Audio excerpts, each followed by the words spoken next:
Hello dear students, welcome to physics online session. So we have been discussing about that concept of cyclotron. In case of cyclotron, already we know that cyclotron is a device which is used to accelerate that heavy charge particle like protons and alpha particle. Remember one thing, so that cyclotron accelerates only heavy charge particle. Heavy charge particle means in terms of mass. So mass of the proton and mass of the alpha particle is bigger one. So it means that whatever the cyclotron we can consider, that cyclotron is used to accelerate that heavy charge particles. In that cyclotron we can consider that on which principle that cyclotron will work here.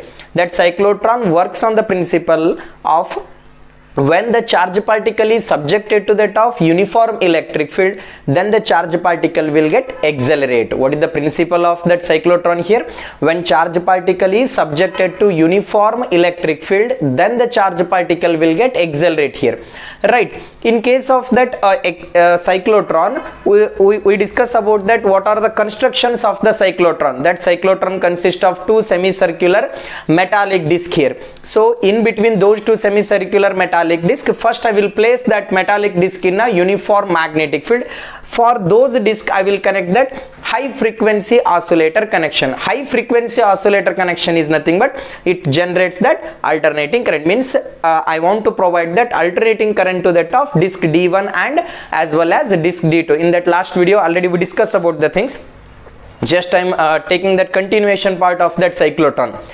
Once the charge particle is present in between the disc D1 and disc D2, for example I want to accelerate one proton, the charge particle is to be accelerate. That charge particle I have to place between the disc D1 and D2. Because of that attractive force between that unlike charges, it will move towards the disc D1. Again, that in case of alternating current, the current will changes its direction for every half of the cycle. Because of that reason, charge particle is moving in presence of uniform electric field as well as magnetic field. In each revolution its radius goes on increases. As the result of increase in radius, already we know the relation between radius and as well as velocity of the charge particle. In case of that trajectory of the charge particle when it is moving perpendicular to the magnetic field, right? So in today's session we will be speaking about that what are the theoretical aspect related to cyclotron. Okay, when the charge particle is subjected to both uniform electric field and as well as magnetic field, it follows circular path. In cyclotron also charge particle is moving in a circular manner only, right? If it is moving in a circular fashion means already we know that if it is moving in a circular manner means centripetal force is equal to magnetic force. The necessary centripetal force is provided by the magnetic force. Shall I write that F of m is equal to F of c? Magnetic force is equal to centripetal force. F of m means so that is magnetic force. Can anybody remember me that what's that magnetic force? QVB sin theta. If it is moving perpendicular means sine of 90 is 1. Next one, centripetal force mv square by r. I want to find that radius of the charge particle. Here one v term will get cancelled.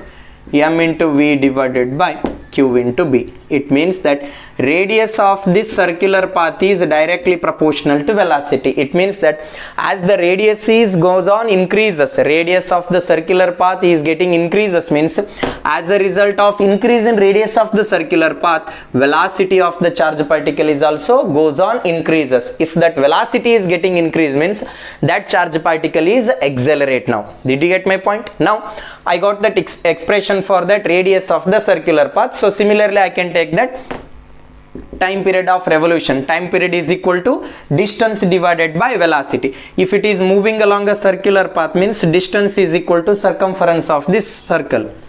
Velocity I can take it as v here. Look at here, velocity is v. 2 pi by v into wherever r is there. Shall I take that m into v by q into b? V term will get cancelled out.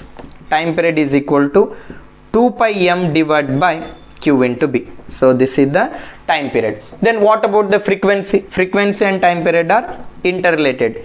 F is equal to 1 by t. If it is 1 by t means q into b divided by 2 pi m. Again from that time period and frequency we come to know that time period of that charge particle is independent on velocity and radius. Look at here, in this time period, is there any velocity term? No. Is there any radius term? No. It means that, so time period of that charge particle to complete one revolution, it is independent on the radius of the circular path as well as velocity of this charge particle. If the charge particle is moving with a greater velocity, or if the charge particle is moving with a lesser velocity, if the charge particle having lesser radius, or if the charge particle having that greater radius, whatever it may be, time period is not depend upon radius of the circular path as well as velocity of that charge particle. Then time period depends only on the mass of the charge particle, strength of the magnetic field, and charge means magnitude of the charge. So these are all the dependent factors on that time period. So time period depends only on the mass of the charge particle and strength of the magnetic field and magnitude of the charge particle. So these are all the dependent factors. So time period and frequency is independent on radius of the circular path as well as velocity of the charge particle. Now it's a time to understand, or it's a time to come to know about that what is the maximum kinetic energy of the charge particle in case of the cyclotron. So already I said that cyclotron is a device which is used to accelerate that heavy charge particle. If it is accelerating heavy charged particle, means what will be the kinetic energy of that accelerated charge particle I want to find out. It means that mathematically I want to find out that kinetic energy of the charge particle. In order to find that kinetic energy of the charge particle, look at here, I will use that magnetic force concept. Maximum, I will give title for this equation, maximum kinetic energy of the charge particle, maximum kinetic energy of the charge particle in case of cyclotron. So which thing we are going to finding out here? So we can able to find that maximum kinetic energy of the charge particle in case of cyclotron, right? In case of the cyclotron, charge particle is moving along a circular path, then I can equate that maximum velocity. So here that again centripetal force is equal to magnetic force. If charge particle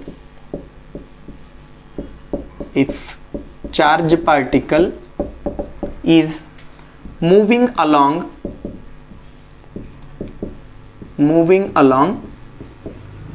circular path, if charge particle is moving along circular path, then I can equate that f of m is equal to f of c. F of m means qv maximum, v maximum means maximum velocity, into b, it is equal to m v square maximum divided by one v term will get cancelled out here. I can take that q into b into r divided by m, it is equal to v maximum. I got that velocity of the charge particle, right? Or otherwise I can take that v term here also. For my simplification I took that maximum velocity is equal to q b r by m. Here velocity is inversely proportional to mass. Greater the mass, lesser will be its velocity. Now we know that equation for kinetic energy in first PU topic already we learnt about that kinetic energy. What's that kinetic energy? Energy possessed by the object by virtue of its motion, that is kinetic energy. I will take use of that equation. Kinetic energy is equal to half m into v square here, or v square maximum. I can take this as equation 1 and this will be equation 2. I want to find that kinetic energy, right? For getting that kinetic energy, I got that value for maximum velocity. Then I will substitute equation 1 value in equation 2. If I do like so, I will get that kinetic energy formula, half of m into v square. So here v is there, make that squaring, m into q square b square r square divide by m square here. Okay, here m term is there, here m square, one m term will get cancelled out. Finally I will get that kinetic energy. Okay, kinetic energy is equal to q square b square r square divided by 2m. So I will take that maximum kinetic energy of the charge particle is q square b square r square divided by 2m. So this is the kinetic energy of the charge particle in case of the cyclotron. So hope you get these things. Look at here, in case of that cyclotron, the device is used to accelerate the charge particle. If that device is used for accelerating the charge particle, means I know that theoretical aspect, how should I accelerate the charge particle? In order to accelerate the charge particle, I need to increase the radius. Why? Because if I increase the radius of the circular path, so automatically velocity will get increased, so then the charge particle will get accelerated. Then my question is, how to increase the radius of that charge particle? In order to increase the radius of the charge particle, I will use a cyclotron device. In that device, so disk D1 and disk D2, these two disks are there. Between these two disks, I will place the charge particle here. For the positive half of the cycle, D1 is act as negative, D2 is act as positive. This positive charge particle is attracted towards the D1 because of the magnetic field. It is moving along a circular path. After that, during that second half of the cycle, polarity will get changed here, right? Here positive charge enter disk D1 is also positive. There exists a repulsive force between that like charges. Because of that repulsive force, this charge particle is enter into the disk D2 in a more depth. Because of that sense, every time the radius of the circular path is keep on increasing. As a result of increase in radius of the circular path, velocity will get increased. As a result of this, the charge particle will get accelerate. Now I have to understand what are the use of this cyclotron. Okay, first use is it is used to accelerate the charge particle. So now we can go for that applied part of that cyclotron here. What are the applications we are having from that cyclotron device? Okay, what is the first use? I will get it here. So we can consider that uses of cyclotron. Uses of cyclotron. What is the first use here? It is used to accelerate the charge particle. First use is it is used to accelerate the charge particle. Okay, second thing is, in case of that cyclotron is used to synthesis new material. How to synthesis new material? From that nuclear reaction. For example, uranium is split up into barium and krypton. So fragments we will get. If from the uranium only, that uranium is bombardment with that nuclear particle, then that uranium is split up into barium and krypton. Like that, in case of nuclear reaction, we will understand about that in detail about that nuclear reaction. From that elementary particle, we can able to produce that fragments here. In order to get that fragments, so from that cyclotron we can able to synthesis new material. So it is used for synthesis of new material. That is the second use. And third use, that is most important. So from that cyclotron we can able to produce that radioactivity, means radioactive radiations we can able to produce. Look at here, from that cyclotron device we can able to produce radioactive vibrations. From that radioactive elements we can use for that diagnosis purpose, or for medical purpose we can use that radioactive elements here. Look at here, from that cyclotron we can able to produce that radioactive radiations. It is used to produce radioactive elements. From that radiations or radioactive element, from their radiation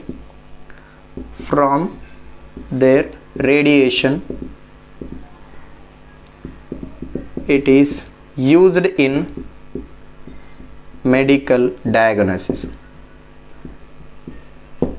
So these are all the applications of the cyclotron. It is used to accelerate the charged particle, it is used to synthesize new element, it is used to produce that radioactive element. So from that radioactive radiations we are having that medical applications. Now my question is, in case of that cyclotron, straight away I said it is used to accelerate that heavy charge particle. I said heavy charge particles are nothing but protons and alpha particle. Now my question is, from that cyclotron can we able to accelerate that neutral particle? Did you get my question? So I said that from that cyclotron I will take that protons and alpha particles I can able to accelerate. Instead of proton, if I place that neutral charge particle between the disk D1 and D2, look at here two disk I will take it here. Between these two disks I will place one neutral particle. Is that neutral particle will accelerate here? This is disk D1 and this is disk D2. Between these two disks I will place neutral particle. Can we accelerate that neutral particle from the cyclotron? What's our answer? We cannot able to accelerate the neutral charge particle. From the cyclotron it is unable to accelerate the neutral charge particle. Why? Because for example, in case of that disk D1 and D2, for that first half of the cycle, disk D1 is act as negative, disk D2 is act as positive, I said. If this is neutral particle means it won't attract towards the D1 or it won't attract towards that D2 here. So if it has some polarity means it will get attract towards the D1 or D2. But neutral particle, it will not attract towards the D1 or it won't get attract towards the D2 here. So that we cannot able to accelerate the neutral charge particle from that cyclotron. So cyclotron is not applicable for neutral charge particle. And one more question, can we accelerate that electrons here? I said that protons I can able to accelerate. Then what about the electron? So if electron is placed between the disk D1 and D2, can we able to accelerate these electron or not? So my answer is again no. Why? In case of neutral particle I said it won't attract towards the D1 or D2. I agree for that one. So a neutral particle cannot accelerate. But here electron is there. Here electron is present means D2 is act as a positive, electron is negative. So here attractive force is present. So this electron having that path to move towards the disk D2. Right, even though I am saying that electrons are unable to accelerate from that cyclotron. Did you get my point? So we cannot able to accelerate that electrons from the cyclotron as well as neutral particle. I agree for this statement. I know why you are unable to accelerate the neutral charge particle from the cyclotron, but my question is why not we can able to accelerate these negative charge particle? The reason for that one is charge means mass of the electron is very much less. R is equal to m into v divided by q into b here. Mass of the electron is very much less as compared to that of mass of the proton. Did you get my point? Mass of the electron is very much less as compared to mass of the proton.